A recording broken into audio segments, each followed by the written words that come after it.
మారింది కానీ వాసన అయితే మారినట్టుగా అనిపిస్తలేదు. నాకు కొంచెం గౌరవం ఉండే, ఎందుకంటే ఇట్లాంటి దాంట్లో కొంచెం కలిసి వస్తాడేమని. ముందు రోజు హరీష్ కేటీఆర్ మాట్లాడితే తెల్లారి అదే జిరాక్ తీసుకొచ్చి రాజేందర్ అన్న చదువుతున్నాడు. కనీసం భాషనైనా మార్చుకో రాజేందర్ అన్న, నువ్వు అందులో ఉండొచ్చినావు అని ఇంత బానిసత్వం వాళ్ళకు చూపించాల్సిన అవసరం లేదు. ఎందుకంటే నువ్వు కష్టాలలో ఉన్నప్పుడు వాళ్ళు నిన్ను మెడలోటి దొబ్బినప్పుడు తెలంగాణ సమాజం నీ పక్కన నించున్నది. వాళ్ళ పక్కన నించోకు, దొంగల పక్కన, తెలంగాణ ప్రజల పక్కన నించో.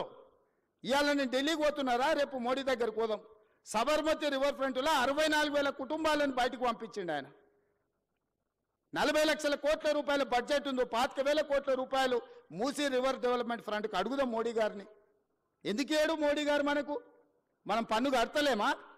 సికింద్రాబాద్ నువ్వే గెలుస్తువి, చేవెళ్ళ నువ్వే గెలుస్తువి, మల్కాజ్గిరి నువ్వే గెలుస్తువి, మెదక్ నువ్వే గెలుస్తువి, అన్నీ మీరే గెలుస్తారు. మరి మీకు బాధ్యత లేదో 10,000, 20,000, 25,000 కోట్లు మోడీ దగ్గర ఇప్పించడానికే?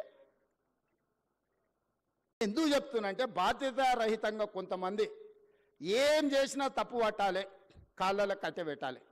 ఒక్కటే కార్యక్రమం, మేము ఇన్ని రోజులు దోసుకున్నాం, వీడి పైసలు పెట్టి పనిచేస్తే తెలంగాణ బాగుపడితే వాళ్ళ దోపిడీ కొట్టొచ్చినట్టు కళ్ళకు కనిపిస్తుంది. 100 ఏళ్ళ గురించి నేను చెప్పిన, సాగర్ గురించి లేకపోతే శ్రీశైలం గురించి 10 ఏళ్ళు వీలు కట్టినవి చెప్పిన.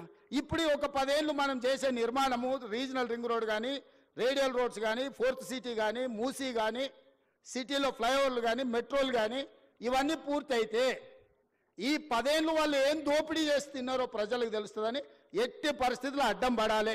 600 అయినా దీన్ని ముందుకు సాగనీయొద్దని అంటారు. ఇక ప్రతోడు బయలుదేరుతాడు. రోజు మీరు కూడా చూసింటారు, నా మీద పోవాలి బుల్డోజర్, నా మీద పోవాలి అంటాడు. హరీష్ రావు, కేటీఆర్, వీళ్ళందరూ ఎన్ని కొనాలా మీకోసం బుల్డోజర్లు?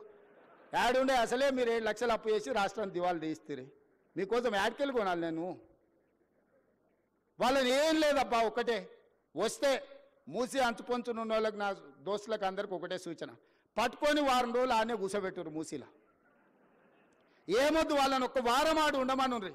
ఇట్లొచ్చుడు అట్లా ఓవుడు కాదు, స్టేజ్ల మీద క్యాట్ వాక్ చేసినట్టు వచ్చి ఇట్లొచ్చి వెళ్ళిపోయినట్టు కాదు.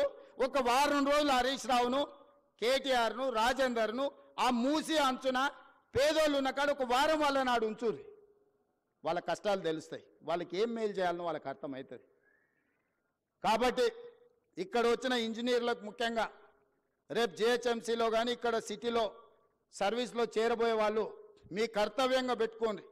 రేపు గొప్పగా మీ సర్వీస్లో మేము రీజనల్ రింగ్ రోడ్ వేయగలిగినాము, మేము రేడియల్ రోడ్ వేయగలిగినాము, మేము మూసి నిర్మించినాము, హైదరాబాదు నగరంలో మెట్రోను మేము నిర్మించినామని చెప్పుకునే విధంగా గొప్పగా పనిచేయండి. ప్రభుత్వం మీకు అండగా నిలబడుతుంది.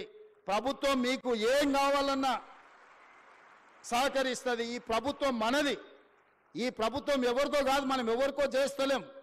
ఈ ప్రభుత్వము, ఈ రాష్ట్రం మన కుటుంబం. మన కుటుంబం కోసం మనం పనిచేసుకుంటున్నాం. మీ అందరి సహకారం ఉండాలి. మళ్ళొక్కసారి ఇక్కడికి వచ్చిన వాళ్లకు, తెలంగాణ రాష్ట్ర ప్రజలందరూ కూడా దసరా శుభాకాంక్షలు తెలియజేస్తూ మీ అందరి దగ్గర సెలవు తీసుకుంటున్నా.